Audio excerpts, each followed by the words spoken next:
Hello students, how are you? I hope you all are fine and doing well. In last video, I have discussed about infectious agents and means of spread of diseases. In this video, I will discuss the another topic of the chapter Why Do We Fall Ill? That is organ specific and tissue specific manifestation of diseases. So let's start the class.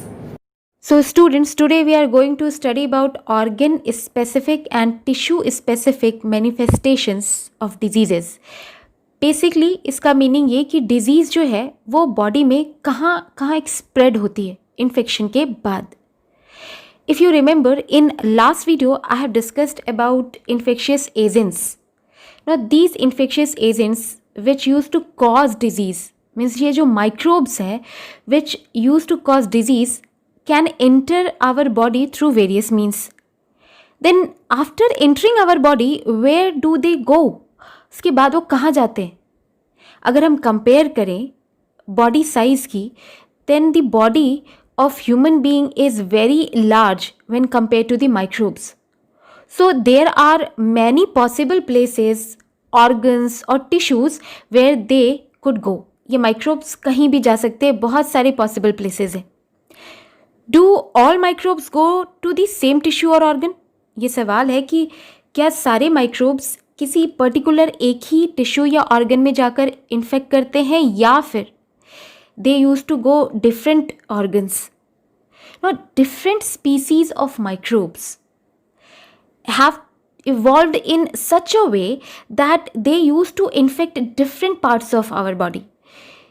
अलग अलग species के microbes जो होते हैं वो अलग अलग organs को या अलग अलग टिश्यूज़ में इन्फेक्शन करते हैं. ये उनका इवोल्यूशन इस तरह से हुआ है.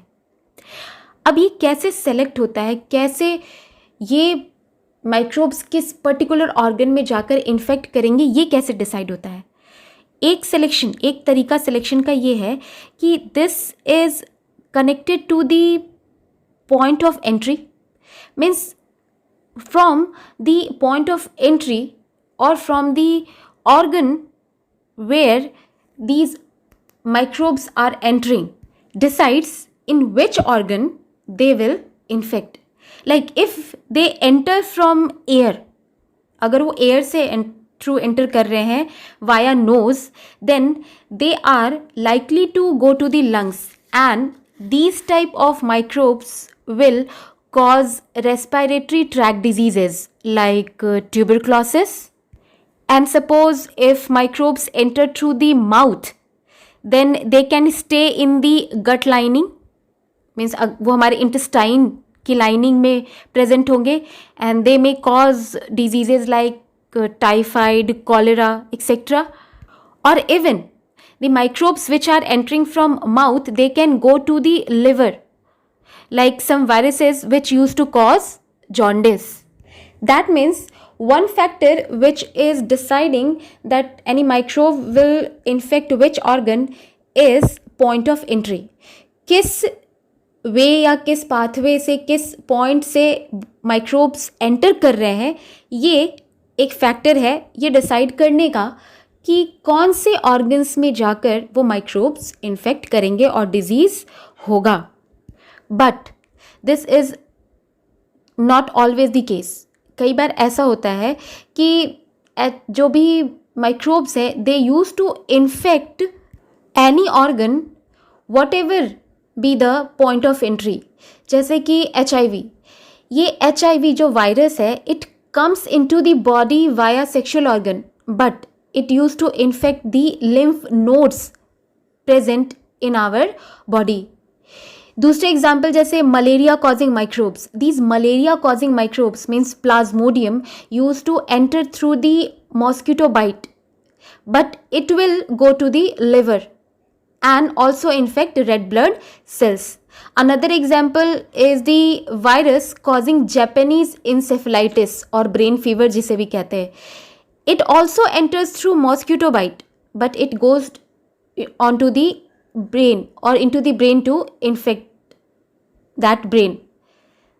Means it is not necessary always that microbes will infect the organ according to the point of entry.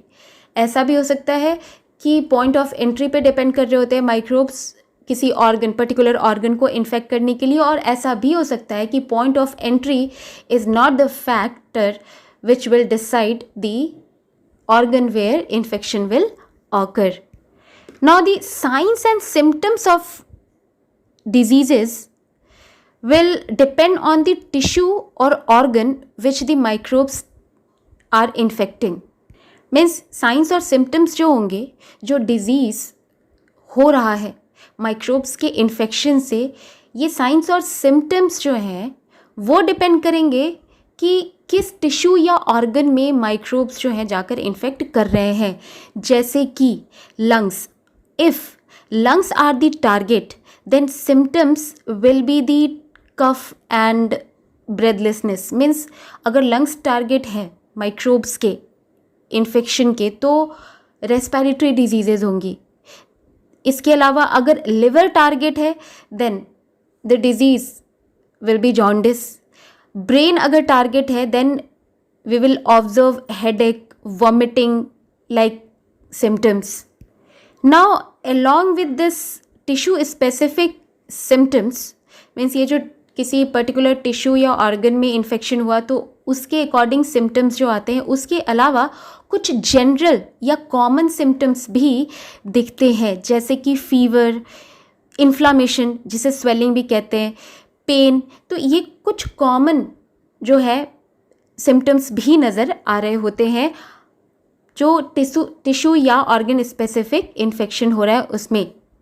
जैसे कि ये फीवर, अगर हमें जॉन्डिस है, इन्फेक्टेड ऑर्गन क्या है, लिवर, बट तो भी फीवर हो रहा होता है. अगर ब्रेन फीवर, जापानीज़ इंसेफेलाइटिस का इन्फेक्शन है तो भी फीवर हो रहा होता है. मलेरिया, अगर मलेरिया है तो भी फीवर हो रहा होता है. मीन्स कुछ टिश्यू और ऑर्गन स्पेसिफिक सिम्टम्स के साथ साथ कुछ कॉमन इफेक्ट या कॉमन सिम्टम्स भी दिखते हैं. ये कॉमन सिम्टम्स हर डिजीज़ में क्यों दिख रहे हैं? The reason of this common symptom is our body's immune system. हमारी बॉडी की जो रोग प्रतिरोधक शक्ति है, मीन्स बीमारियों से लड़ने की जो शक्ति है, ये उसका रीज़न है. जब भी किसी तरह का इन्फेक्शन होता है then our body immune system get activated and in response to this the immune cells जैसे कि WBC में बहुत सारे सेल्स हैं, न्यूट्रोफिल्स, बेसोफिल्स, मास्ट सेल्स, ये मैंने आपको फ्लूइड कनेक्टिव टिश्यू में पढ़ाया है.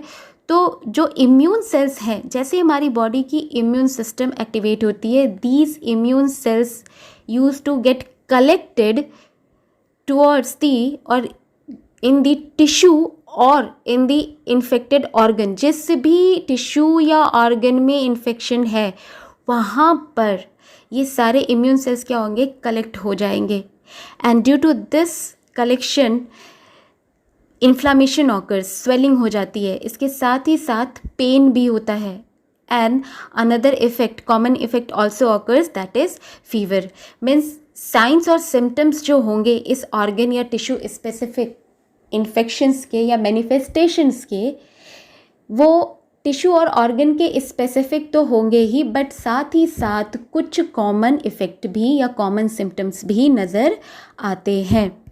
सो स्टूडेंट्स, अभी तक तुमने ये देखा कि ये जो टिश्यू या ऑर्गन स्पेसिफिक मैनिफेस्टेशन हो रहा था, जहाँ पर माइक्रोब्स किसी पर्टिकुलर टिश्यू या ऑर्गन में इन्फेक्ट कर रहे थे, आइदर वो किसी पर्टिकुलर पॉइंट से एंटर कर रहे हो या पॉइंट ऑफ एंट्री मैटर करे ना करे, तो जो भी इनके साइंस और सिम्टम्स थे दो तरह से हो सकते. या एक तो उस टिश्यू, जो भी टिश्यू और ऑर्गन इन्फेक्टेड है उसके अकॉर्डिंग सिम्टम होगा. मीन्स लंग इन्फेक्शन हुआ तो रेस्पिरेटरी डिजीजेस दिखेंगी हमें, जो भी रेस्पिरेशन से रिलेटेड प्रॉब्लम है वो दिखेगी. अगर ब्रेन इन्फेक्टेड है तो हमें जो भी ब्रेन से रिलेटेड प्रॉब्लम्स हैं वो नज़र आएंगी. और साथ ही साथ कुछ कॉमन इफ़ेक्ट भी दिखेगा जैसे फीवर, इन्फ्लामेशन और पेन. अब एक स्पेशल केस ऐसा भी होता है कि इन्फेक्शन किसी और टिश्यू में हो रहा हो और सिम्टम्स किसी और डिजीज़ के नज़र आ रहे होते हैं. मीन्स इन्फेक्शन किसी पर्टिकुलर ऑर्गन में ही होगा, बट जो सिम्टम्स नज़र आएंगे वो दूसरे जो कॉमन डिजीज़ेज होते हैं उसके.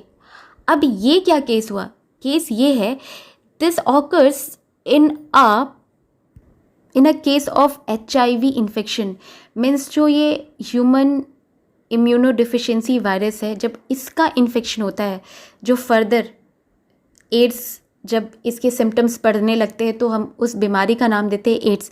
तो ये जो HIV इन्फेक्शन जब हो रहता है तो ये वायरस जो है, इसकी एंट्री पॉइंट क्या है, it enters through sexual organs, और इसका जो इन्फेक्शन है, मीन्स इसका जो इफ़ेक्ट है, ये कहाँ पर जाकर स्प्रेड होता है, वो पर्टिकुलर ऑर्गन क्या है, दैट पर्टिकुलर टिश्यू और organ is lymph nodes, right. तो इन्फेक्शन हो रहा है लिम्फ नोड में, एंट्री है सेक्सुअल ऑर्गन, बट इसका जो सिम्टम है वो बिल्कुल जो दूसरे कॉमन डिजीज़ेज़ होते उन जैसा होता है, जैसे कि न्यूमोनिया, कॉमन कोल्ड, किसी तरह के इंटेस्टाइनल या गट इन्फेक्शंस। ऐसा क्यों होता है? इसका रीज़न ये है कि ये जो HIV एड्स जो है, exactly it use to effect the immune system. Lymph nodes जो होते हैं वो हमारे इम्यून सिस्टम में बहुत बड़ा रोल प्ले कर रहे होते हैं।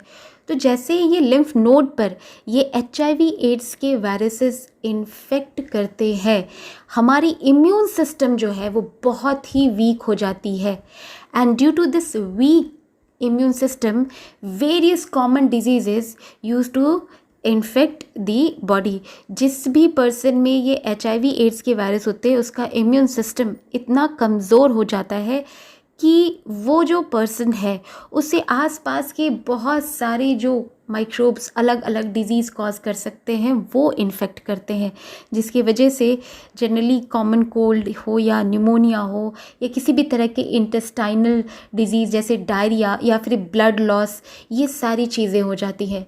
तो अल्टीमेटली हम कह सकते हैं कि HIV जो है, जो एड्स है, एग्जैक्टली ये इंसान को नहीं मारता।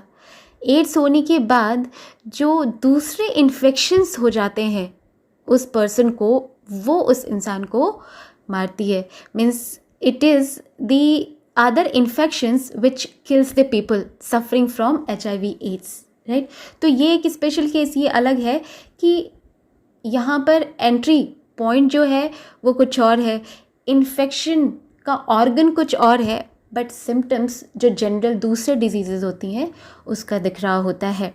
Okay, one important thing you should remember that the severity of disease, severity of any disease manifestation depends upon the number of microbes in the body.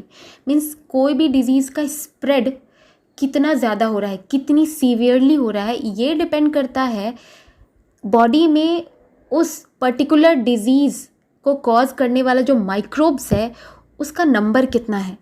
Okay, अगर नंबर कम है, if the number of microbe is very small then disease manifestation will be minor, and if the number of the microbes is large the disease can be severe enough to be life threatening, means जान लेने तक की भी severity हो सकती है।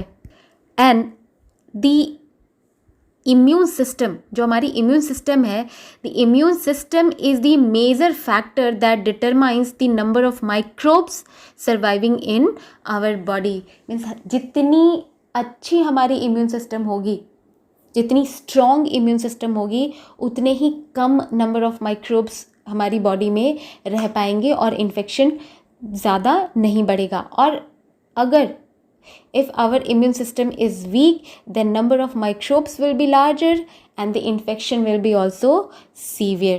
So students, this was the organ specific and tissue specific manifestation, जिसमें हमने देखा कि कैसे एक माइक्रोब्स बॉडी में एंटर करने के बाद किसी पर्टिकुलर ऑर्गन को इफ़ेक्ट करेगा या उसके क्या सिम्टम्स दिखेंगे। पॉइंट ऑफ एंट्री डिसाइड कर रही होती है, एक फैक्टर ये है कि पॉइंट ऑफ एंट्री डिसाइड कर रही होती है कि किस ऑर्गन में इन्फेक्शन होगा। कई बार पॉइंट ऑफ एंट्री कोई फैक्टर नहीं होता, कहीं से भी किसी भी रूट से अगर बॉडी में माइक्रोब्स एंटर कर रहे हैं तो वो पर्टिकुलर ऑर्गन में जाकर इन्फेक्ट कर सकते हैं। ये सब डिपेंड करता है कि उस पर्टिकुलर स्पीसीज़ जो माइक्रोब्स की है उसका इवोल्यूशन कैसे हुआ है, कहाँ जाकर वो इन्फेक्ट कर पाएगा। और इसके साइंस और सिम्टम्स भी डिजीज़ के दो तरह के हो सकते हैं। एक साइन और सिम्टम जो वो टिश्यू और ऑर्गन से रिलेटेड होगा जहाँ पर इन्फेक्शन हुआ है, और एक होगा जनरल सिम्टम्स जो हर एक डिजीज़ में दिख सकते हैं। Okay, so that's all for this video. In next video, I will discuss about principles of treatment and principles of prevention. Okay, till then, stay home, stay safe, use mask, use sanitizer and maintain social distancing. Have a nice day.